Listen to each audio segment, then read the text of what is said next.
make decisions about where to go and how to move forward, relationships will always be a part of the picture, right? We as people are sort of social animals, I guess you could say. We're social creatures. And that is unique to us in some ways. Of course, I think all the species on the planet are relational for sure, but there's something about us in that it really impacts our mental health. It impacts to a large degree our financial health and even our professional health, the way that we handle relationships and the way that we interact with each other. And so, today what we're going to be focused on is some conversations around relationships and the impact on relationships through COVID, through COVID-19, along with the whole push to rebuild. So our special guest today is Shana Chow, and I have her bio here. I love her bio because it's not like crazy long, but it's full of accomplishments, So I'll just share a couple of things about Shana, and then, Shana, just want to hear from you today. We're so excited. Thank you for being here today. So, Shana is a dating and relationship coach, and she works with her clients globally through online coaching, which is great. And, she worked actually for the provincial government in social services, which is great, helping clients fleeing domestic abuse and low socioeconomic households. And through that, decided that she would start her own online life coaching business. And, she tells the story in her bio about the fact that when she was launching it, she went through her own breakup of a 4-year relationship. And Shana found herself 30, suddenly single and re-entering the dating world. And of course, through that and the re-entry into the dating world and, some of that, you decided to change your focus, which is really cool, to focus not just on life coaching, but more so on helping people lead their best romantic lives. And that's awesome, because this is a part of who we are. So you're working with both men and women who are single or dating, experiencing relationship conflicts, or need coaching to overcome a breakup or a divorce. You have a bachelor's degree in social sciences from SFU and life coaching certification. And you're also a published author and a poet. That's amazing, right? So welcome, Shana. Great to have you here today. Thank you so much for having me. I'm so excited to be on your show. It's an honor. Thank you. So tell us a little bit about you. I mean, of course, I read the bio, but, maybe put some color around it. Tell us a little bit about your story, how you got to where you are here today. For sure. So I have a tendency to kind of go off on the story, so I'll try to make this a little bit shorter than usual. So I graduated from Simon Fraser University in my early 20s. I had my degree in social sciences. And when I graduated, I didn't really know what I wanted to do. I just knew I wanted to help people. I wanted to help people within their lives. I didn't really know at what capacity. So my first job after university was for the provincial government, working in social services, helping people experiencing relationship conflicts, low socioeconomic households, people fleeing domestic abuse. The job was rewarding, but in the sense I could only do so much. So it was kind of like a rotating door. They come in, you help them, you develop a bit of a relationship, you issue them checks, they go into the community, and then you don't hear from them again. So for me, I really wanted to get that transformation, to see that transformation in clients. So I decided to leave government and create my own online coaching business, right? So I got certified as a life coach and I created my business online, working with clients. More so at that time, I was a broader spectrum in life coaching, not necessarily just relationships. So I was doing that. And when I turned 30, I felt like an utter failure. I basically went through my second breakup of a long-term relationship. Okay. I was in an 8-year relationship, right, and I was in a 4-year relationship. Okay. And I was 30 and I was single. Wow. And I was like, what am I doing wrong here, right? So I took a step back and I decided to really do the internal work and focus on what wasn't working for me. And in that process of healing, I was able to relaunch the business, to concentrate on people in their relationship, to lead their best romantic lives. That's so great, So that's where I'm at now. That's so great. I was, one of the things you just said, and it's interesting because you talked about the fact that you felt like a failure because of the failure of some relationships, right? And I've been there, when I was married previously, and when my marriage ended, I actually felt like a complete failure in every single area of life, and it led to a severe depression, and in my case, some attempts at suicide, and so it's interesting how much we identify our sense of worth and success with a relationship, right? So do you find that with your clients, that people, like, it's kind of like, here's who I am as a human being, but I'm not really successful unless I have this person or that person in my life? What are your thoughts about that? Well, Tony Robbins says it best. He says the quality of our lives is a direct reflection of the quality of our relationships. The quality of our lives is a direct reflection of our quality of our romantic relationships, right? So I'm a strong believer, if you have a strong partnership where you both are in alignment and you both empower each other, you'll get further ahead in life than being by yourself, obviously. Those are the power couples. Those are the couples that support each other and are able to get to that higher level of acceptance and compatibility and compassion and understanding and communication. But when you have the reverse and you have the ongoing conflict between two people, you're not gonna get ahead, you're gonna get behind. It's the ongoing conflicts that will build you down. So relationships can either add this higher level of success and fulfillment, or it can add great pain and suffering. And Okay. it's on each and every one of us to make those changes in our relationships to get that successful, happy relationship. Wow. Yeah, I mean, absolutely. So then, back to your story, like, how did you, so you were coming out of this relationship, and at the same time decided you wanted to go into life coaching, and then really just said, hey, my breakthrough is I want to impact people in the area of relationships. Is that sort of how it went? That's how it went for sure. But I took a break from my business because I realized I could coach people in their lives and I could see them transform. But what was I doing wrong in my own romantic life that I couldn't coach myself? So I realized through doing the internal work, working with coaches, doing self-improvement, that necessarily myself, I was in the victim mentality. I wasn't taking responsibility in who I was in relationships to the degree that I should have been. Okay. And I was not communicating like I should have been in a relationship. Okay. So, as we know, there's 4 levels of communication, and assertive communication is what needs to be in play to have a healthy relationship. Right. And it wasn't until I did that internal work that I realized, okay, I'm going to apply my approach to my life, which is called the R3C approach.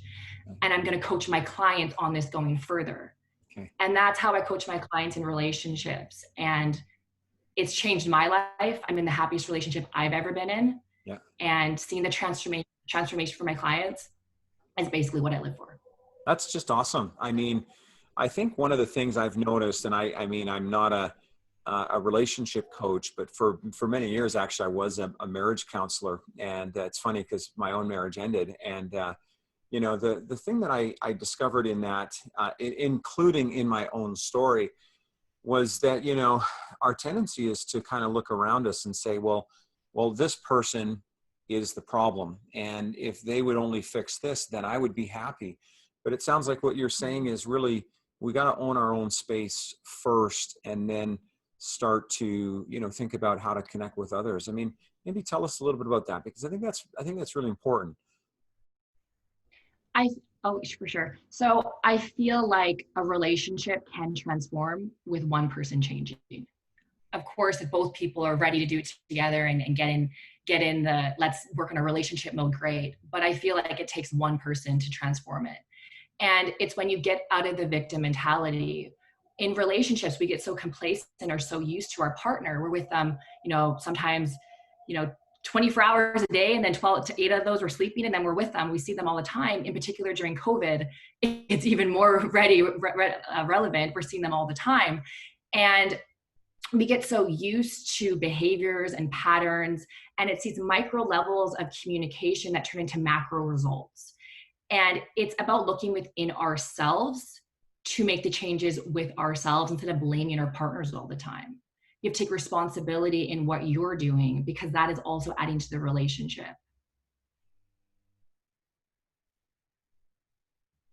My bad. So then, tell me, when you think about taking responsibility, what are a couple of the key elements that somebody would need to sort of address in order to do that? Because I guess the question is really where would I start? For sure. So taking responsibility is looking at, when I work with a client, I get them to basically write out, we've discussed the roots of the issues within the relationship. What are the roots? And I want them to then list all the things that their partner is doing. Okay. The issues within the relationship. And then we turn that back and say, but what is your role in this? What is your role in this? Even if we go as far as infidelity, if your partner cheats on you, I don't condone infidelity. I don't think that's right. But if your partner cheats on you, there is fundamental reasons or issues in the relationship, maybe why that transpired. Okay. And I'm not saying it's your fault. It's not somebody's fault that they get cheated on. But even in that instance, you need to look within yourself to see what the whole dynamic is of the relationship. It's a whole for a reason, and you play your role in that relationship. Right. So then what are, I guess for you've been doing now relationship coaching, is it about 4 years, and how's it going? And what are some of the challenges that your clients are experiencing today? So because of COVID and everything going on in the world, a lot of the issues are the number one issue usually within relationships is finances, money, right? The second can be poor communication. The third can be infidelity, cheating. And I find that with COVID, it has either gone one or two ways. It's either made people a lot closer and have teamwork, and it's almost like they're going through this really hard time together and they're able to navigate it, and they have this higher level of connection they never had before. Yeah. Or it's in reverse. And they're like, wow, I've never spent this amount of time with my partner before. Usually, Right. you're in the office 10 hours a day, and then you come back, you spend the evenings and the weekends, or vice versa, or whatever. And then you see a different side of your partner. And it's those times that are challenging, because you're starting to see your partner in a different light. And you're like, Right. is this actually our relationship? A lot of boredom going on, a lot of, trying to keep the excitement alive, because you can't, do external things, or for a period of time you couldn't. The city's Yeah. reopening here, but things like that. So it's interesting to see the challenges that COVID's actually brought on to romantic relationships. Yeah. Huge, right? I mean, I can only imagine, right? And especially when you think about those extremes that you talked about. I mean, it's either that I have, major financial shock and trauma, or I have the shock and trauma of being, kind of trapped inside my house for 24/7, or I can have both of those at the same time, on top of maybe some kids and dogs and cats and whatever else I have, right? And so, sanity must be a real prized commodity these days when it comes to relationships. Mm-hmm. Yes, Yeah. for sure. Sanity, spending your own separate time in the house, different quarters, just trying to make a schedule of having your own time to yourself, right? Yeah, yeah, yeah. So then, how's business been for you through COVID? What have you found, and have you been able to maintain your clients, have been able to grow? What's been happening for you?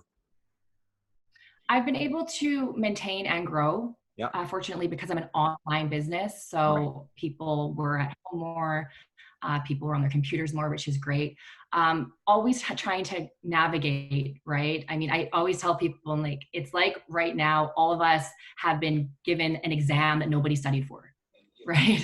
We're all, what is going on? How do we do this? So a big thing for me was having payment plan options, Right. having more structured payment plan options for clients, because finances, people were uncertain about their finances, but they still wanted to help themselves. So that was a thing that I had to work on, get Yeah, a little bit more zeroed in on that. yeah, Um, and just being patient with clients a little bit more during this time, because having relationship conflicts is one thing, but having ongoing conflicts in your life with, not having a job, not knowing about this, it's been a scary time for a lot of people, right? Yeah. So what do you, when you think about relationships through COVID, either, dating or, like long-term sort of, let's say married relationships, whatever we want to describe it, or, even in sort of professional relationships, what are some strategies that could really help people through this time? Because, we do have these really challenging dynamics today, don't we? And it seems to me that, if you can maintain good relationships through COVID, then you're probably going to get through COVID, and if you have a hard time relationally, it might be difficult for you to get through this in a way that's sort of proactive and productive. So what are your thoughts about that? Well, it depends what type of relationship we're looking at. If we're looking at dating, that's completely different, right? So with dating, for a period of time, we couldn't even see each other. So it was about keeping the excitement, the passion, the tension alive. So thinking Right. outside of the box, for example, doing Zoom dates, sending voice notes, doing deliveries, things like that to keep the passion alive. Because if you can't physically see somebody, you need to think outside the box, right? Right. With relationship, it's about making sure to not get so reactive, Okay. right? Not to get so reactive. So if there's tensions going on, approach that I coach my clients on is called the raw 3C approach. And with that approach, the R is meant for not getting reactive and not getting repressive. It's getting Okay. reflective and taking responsibility. Okay. So in that essence is about not responding right away and taking time to really reflect on what is going on and what the conflict is. Right. So tell us that 3C, or sorry, Art, again, just so that we can get it in for our viewers. Raw 3C. Raw 3C. So, and those three elements are It's about reflect, reflect. affirm, warmth. Okay. Mixed with the 3 C's of assertive communication, which is controlled, confident, and clear communication. Okay. So controlled, confident, and clear communication, which are the 3 C's of assertive communication. That's so good, right? When you think about that in a relationship, what have you discovered are the most challenging parts of that for people when it comes to actually working that out? The most challenging is the R, is not to get reactive and Right. to not get repressive. Because if you're a person that usually has an aggressive tendency to communicate, you're going to get reactive. So it's about really having strong boundaries in yourself to revert back and not actually say what's on your mind, to reflect, affirm, and then give the warmth back to your partner. Okay. And same with the assertive communication, right? About getting my clients to a place of being able to say what they want in a clear, confident, and controlled manner. So Right. those are things I coach my clients on sessions. Yeah. That's awesome. Well, you're doing really good work. So what have been some of your own success habits, as you've gone through, COVID and, now that you shared in a relationship that's the most, the happiest, I think the word was that you used, that you've ever had, which is just wonderful. Congratulations. What are some of the things that have really helped that? What's really helped that is taking responsibility for my life, right? So a great story I like to think about is getting rear-ended, for example. Okay. Yeah. So if I'm in my car and I get rear-ended, our initial thought is it's not my fault. Right. It's not my fault, right? And legally, it wouldn't be your fault, right? It definitely wouldn't be your fault. But if you think about it, did you make the choice to drive down that road? Did you make the choice to be in that lane? Did you make the choice to be in your car? Right. You did. So I will take responsibility for my life Right. and for choices that happened to me. So it's about taking responsibility. The second thing that I apply to my life and to my business is the I am statement. Okay. So I am, as we know, is a strong word. People consider it the strongest 2 words in the dictionary. Yeah. I am. So instead of saying, I am stupid or I am worthless, you say, you're having a bad day. You ate half a cake, and you say, I am fat. No, you say, I feel fat. So things saying I feel as opposed to I am, that's a big one for me. Another one for me would be taking everything as either a lesson or a blessing. Okay. So as we know with business, you put things out there sometimes and they don't get successful, or they do. And if it's a success, great. Yeah. And if it's not, then it's a lesson. And what did I do wrong? How Right. can I improve? How can I get better? Right. So that's another approach I do. Another way to get me through hard times is to always continue learning. Okay. Always continue learning. I feel like your passion dies in life Yeah. when you get complacent with it. Yes. So it's always about learning and reading books and doing your skill set. God knows I could keep on expanding my skill set, Yes. so it's about always learning. Yeah. And I love that. And I mean, I apologize to not want to keep coming back to it. But, when I went through the ending of my first marriage, which was devastating, and like, by the way, 98% was my fault. And I've actually had people challenge me on that and say, well, was it really, or whatever? But at the end of the day, that was the information I needed to then be able to take a look at my life. Because as long as I kept thinking about maybe the other person, I was really dealing with a non-controllable. Like, I can't fix anyone else. I mean, I have a 5-year-old daughter. I can't even control her life, right? I mean, she is a world all on her own. So who am I to think that I could, go out there and make this other functional adult into something that I feel I need? I mean, the only option is to focus right here. And yet, when you do that, it's kind of like you're saying, it just opens up this wonderful pathway for learning and for growth, and so much opportunity to really become sort of the best version of yourself that you can be. So one of the questions from the audience here is, and I think this is a great one, is do you feel like you're a better coach on relationships because of your own personal experience, as opposed to someone who has not maybe had a challenging experience? What are your thoughts on that? I completely 100% think yes. I feel like you learn the most about yourself when you go through a failed relationship.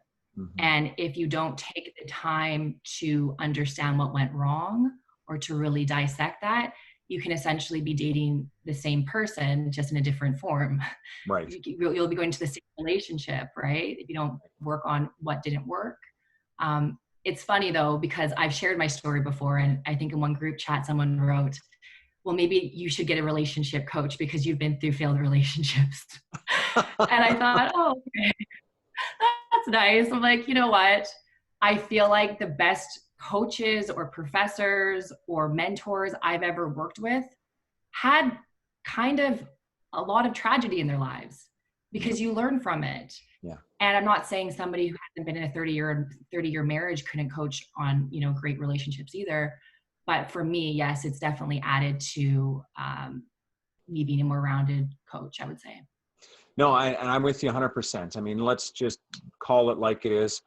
If you're, if someone's on this broadcast today and they're sitting around looking for a perfect coach or teacher or mentor before they start learning, you're going to be waiting a long time. And, one of the things that's so profoundly true for me in business, I mean, I can't tell you how many business owners I work with who are fabulously successful, but nobody knows the series of failures and setbacks that they went through along the way to becoming that, right? And so it's really, I think, a big part of our journey, because you almost have to try and fail and try and fail, but failure should never define us, right? I mean, it's not that I am a failure. It just means that an incident happened, something occurred within my life.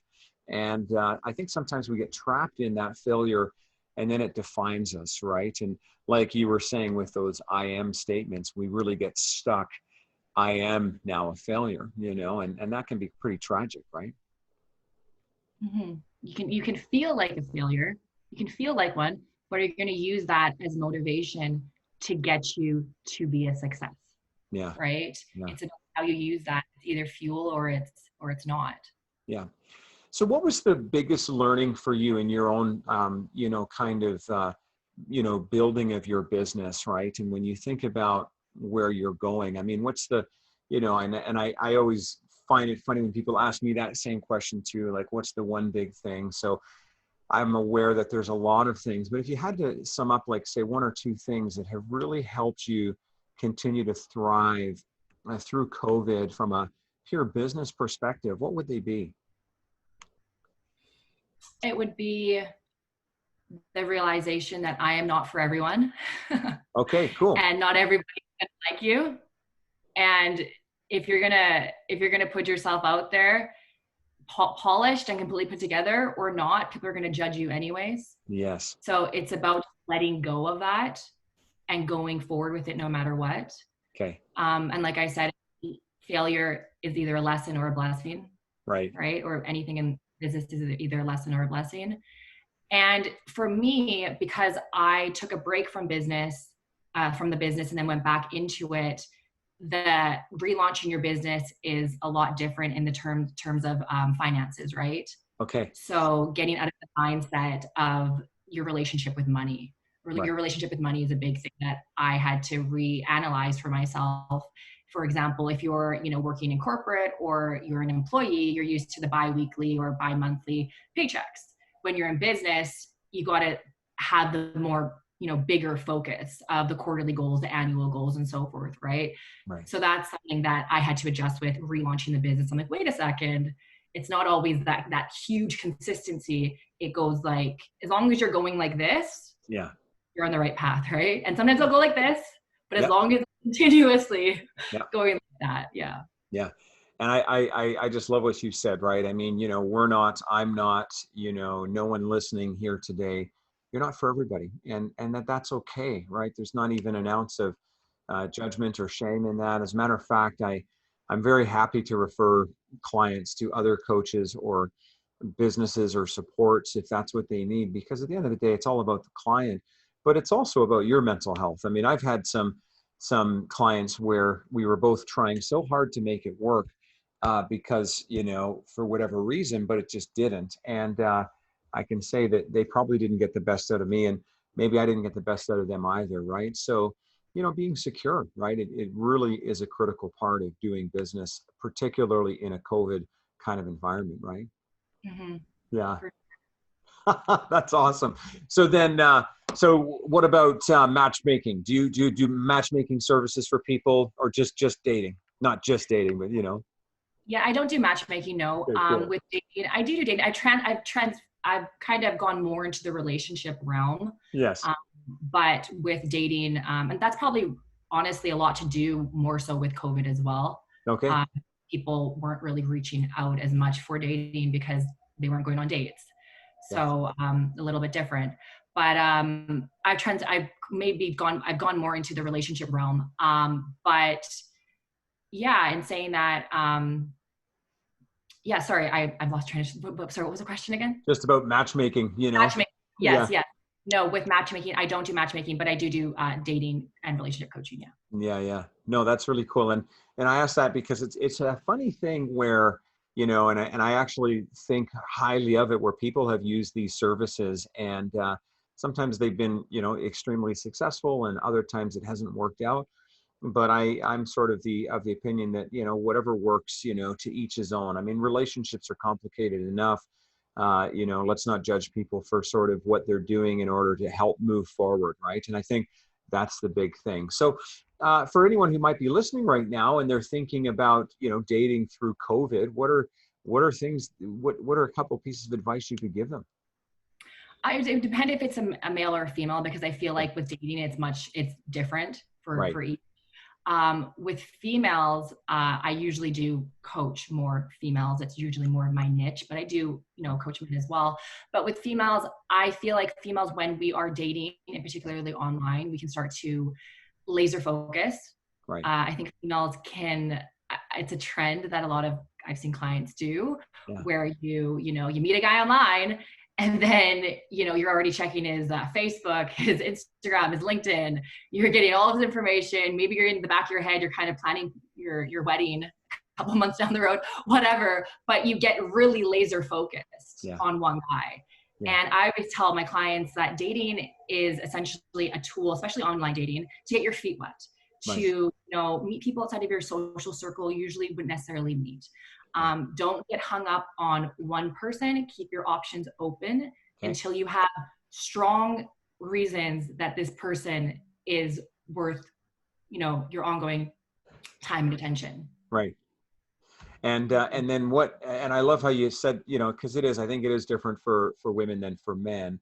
What would you share with a man, perhaps who might be listening in right now? What are some thoughts for them? To stay consistent. Okay. Stay consistent with your messages, right? And it depends, because I'm a believer that if a man really is into a girl, Yep. you'll know, right? You will know. But getting creative. So if you're really into a girl, you want to get her attention, thinking outside of the box, right? Right. So I don't think there's never a woman who wakes up one day and is like, wow, I don't want to be called beautiful today, right? Yeah. Every woman wakes up and never has that thought. Every Right. woman wants compliments, wants to feel like a princess, wants to feel adored, wants to feel wanted. Right. So it's about playing into that and letting down your walls a bit to show that. Because a lot of the time in dating, we don't, we're scared to be vulnerable or show parts of ourselves because we don't want to get hurt, whatever we went through in the past. So it's about thinking outside the box, doing things like, I always say voice notes, if you're comfortable with that. It's a good tool to get, to share more of yourself, getting creative, pictures, videos. Zoom dates, obviously, during COVID is essential if you actually want to keep it alive. Yeah. But genders are both different, right? But it's a difficult time, but it is opening up now. So people are going on now, which is great. Yeah. Yeah. And I think we've seen that a lot of folks who might be in dating, they're not so much in the age that's at least the greatest risk. I mean, we've seen at least in Canada that about 80% of COVID deaths have been for folks who are, 60 and over. And yeah, absolutely. There are folks who are 60 and over who are dating, but it's probably not as high as a percentage as, say, someone in their 20s or 30s, right? So maybe that's opened it up a little bit more. What are the dating fails, the things that you especially through COVID, that you feel like, people need to just avoid, like just maybe we can start with men and then move to women, like just don't do that. What are a couple of examples of things to avoid in dating through this time? Well, with men, I would say things to avoid is not oversharing, Okay. right? Don't, be open-minded, but don't overshare. Yep. Don't be too sexual too soon. Okay. That's going to creep a girl out. Right. And make plans in advance. Okay. With the female, right? Yeah. So make plans in advance and don't play games. A really good book I would suggest men to read for dating is I think Mark Mason, Models. Okay. A really, really good book. And it's called Mark Mason Models, it's called? Models. Is it Manson or it's called Models? Yeah. Okay. And it's about basically not having fake confidence. Right. In dating. Because, a lot of dating or relationship coaches or even books you read, it's about telling people how to get fake confidence. Right. Okay. Telling a man, okay, well, play this game. Don't text her back for, a day. Make date plans the night before. Do this, do that. It's all these little tricks. Yeah. And that's fine. But the thing is, a woman's going to see through that, right? Yeah, of course. A woman is going to see through that. And fake confidence is not going to last. So that's a really good book I would suggest reading. Love it. For men. Mm-hmm. And then what about for women? What would be a couple of things they should avoid? Because it's got to be tough for women too. I mean, for men and women, we're all inclined to touch, right? Physical touch. And I think that's a great thing. That's a wonderful thing about our humanity. But what are some things you'd ask women to avoid right now? Women to avoid is, like I said, not laser focusing. Yeah. Keep your options open, and also not overextending yourself with dating, because especially online dating, that's what everyone's basically doing right now during COVID. Yeah. Is you have unlimited options and you have access to talking to multiple people at the comfort of your couch and your PJs. Right. There's no chivalry really that you have to really do for men to do to women, and women can just keep on talking. So my advice is always to only have 3 people you're talking to. Okay. 3 people you're actually really, really, really like feel like there's a connection. Yeah. Okay. And limiting the amount of time you're spending on the app. Right. Because if you're on the app, 12 hours a day, it's not healthy for you. And it's also not really playing into that dating give and take. You know what I mean? That little cat and mouse game everyone plays in the beginning. It's not necessarily a game. It's just Yeah. about creating that excitement. So if you're always on the app all the time and responding right away, Yeah. it's not building that. So So it's about limiting your amount of time on the app. I would say, okay, go on the app from the hours of 6 to 8 p.m. yes, And that's it. love it. Don't check in the morning. Don't wake up in the morning seeing if, Mark 552 is responding to you. Like, Yeah. don't do that. Yeah. Just have it structured. Yeah. No, I think that's really, I honestly, I think that's great advice, not just in dating, but in so many things, right? I mean, one of the coolest things, I mean, I happen to have an iPhone, but I think the Android has some kind of feature the same that gives you a sense of your screen time average every week, and I Mm-hmm. love when my screen time goes down. I always feel like that's a win, because I mean, hey, I need my screen for my business. Like for me, it's not just playing around, but still I just feel like there's something about the discipline of saying, this isn't actually my life, this is a part of my life, but because so much of our lives now is there, and it's on social media, and it's on online. I think we can get confused, right? And then we're kind of raising kids who see us like that too, and then they think, oh, this is normal, this is the way sort of people are. So it's a little concerning. So a little self-control is probably not a bad advice in most cases, right? For sure. Self-control. And, the dating app doesn't it doesn't define, women get really hung up on the idea of someone when Right. dating. Right. The idea of someone. And, it's harder during COVID because we can't actually meet in person to see if the idea of somebody is actually who they really are. Yeah. But that's why I always say keep your options open. Okay. Your options open. I'm not saying be promiscuous and, talk to everyone, but No. keep your options open until Sure. you know you want to invest your time. No, totally. So then you're a published author and a poet. I love that about you. I checked out, Yeah. some of because you have a different Instagram page, right? That's focused more on your writing. And just by the way, what is that handle again for Instagram? For Instagram, so my dating and relationship Instagram is Shana_Chow, and my writing account, which is my original poetry and motivational writing, is Shana M. Chow. Okay, so Shana M. Chow, and then Shana_Chow. So Yeah. I would really encourage everybody to follow both of them. I think they're both great. I was actually real. I mean, the dating one is great, but I just thought, man, you're a great writer when I was checking out the Shana M. Chow.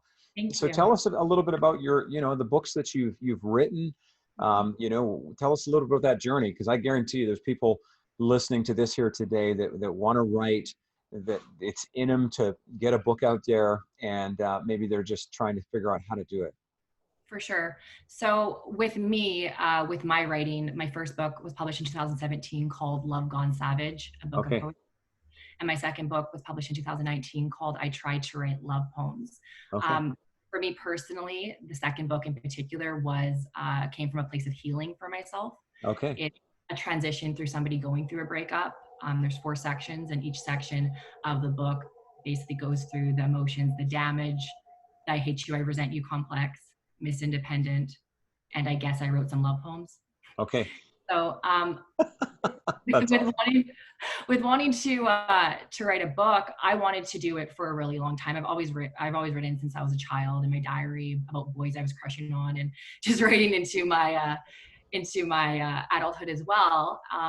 And it just was about biting the bullet and just going for it, just going for it. And it's just putting the words on paper and doing it, making set goals for yourself. By this date, I'm going to have the manuscript done. By this date, I'm going to, submit to, an editor, publisher, whatever you're going to do, whatever route you're going to do, self-publish, or if you're a publisher, whatever you want to do, just have strict deadlines for yourself on how to do it and hold yourself accountable. If you have something to say, if you have a gift, if you have a message, it's not doing any good or any justice to the world if you keep it inside of you.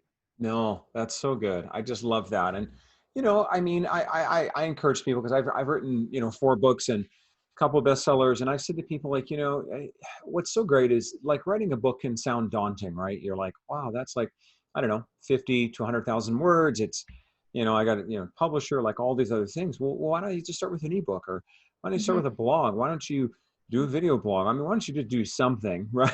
Right?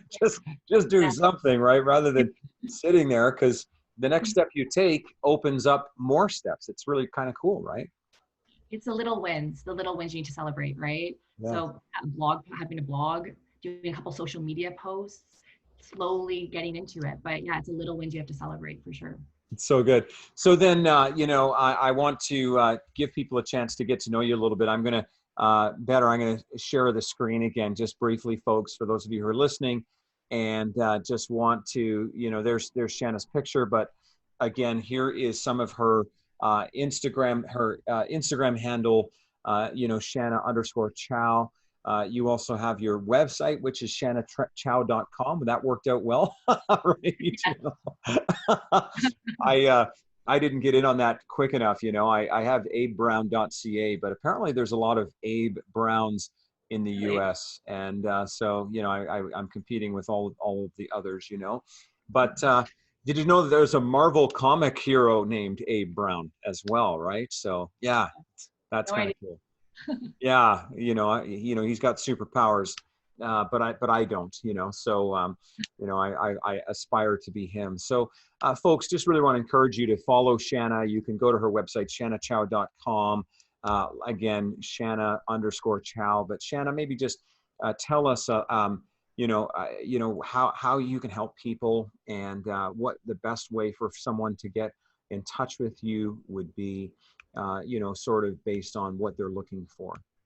For sure. So I work with men and women to lead their best romantic lives, but predominantly I help women that are unhappy in their relationships Okay. get back the love to increase the quality of their lives. And you can find me on Instagram, like you have above. It's at Shana_Chow. DM me, send me an email from there, or you can check out my website, which is shanachow.com. I work basically with clients in two spectrums, either experiencing relationship conflicts or going through a breakup in a relationship.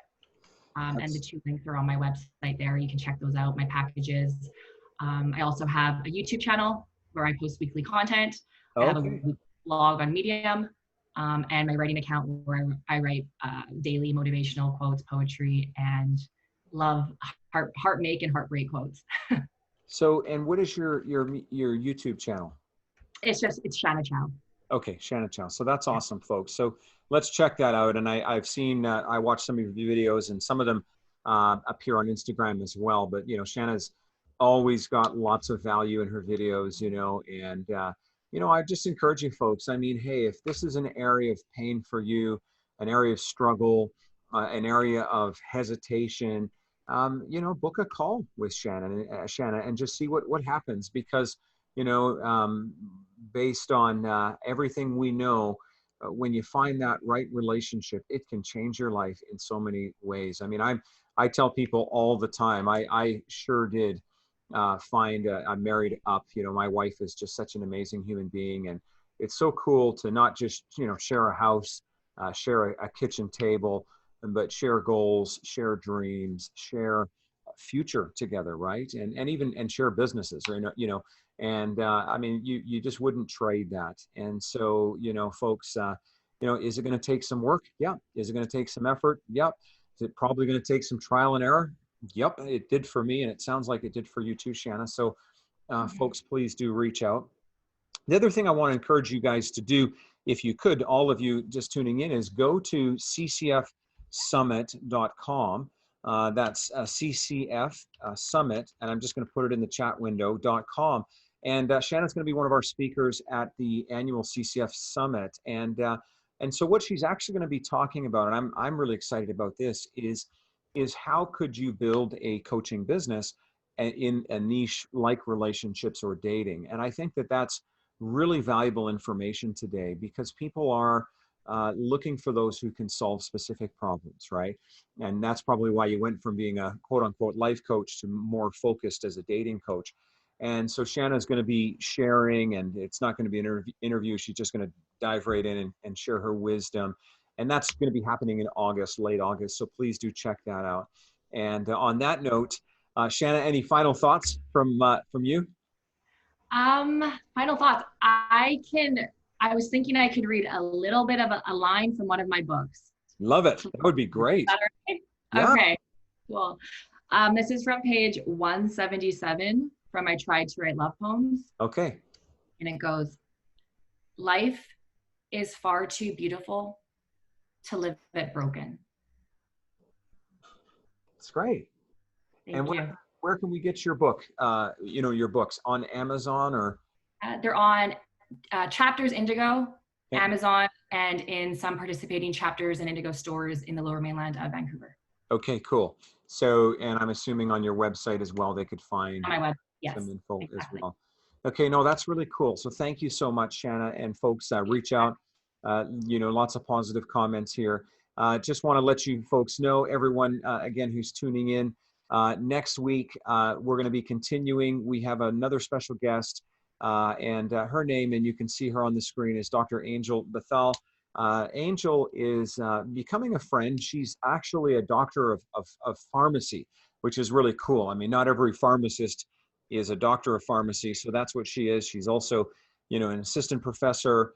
But from a medical perspective, through COVID, she has seen lots of interesting things. And so we're going to tune into her wisdom. She also is an entrepreneur. She does some pretty specialized coaching, particularly with young women and young men. And so we're going to get some wisdom from Angel. We're really excited. And so again, everybody, thank you for tuning in, and we'll see you next week. And thanks again, Shana. This was great. Please do stay in touch. Take care, everybody. Bye. Bye now.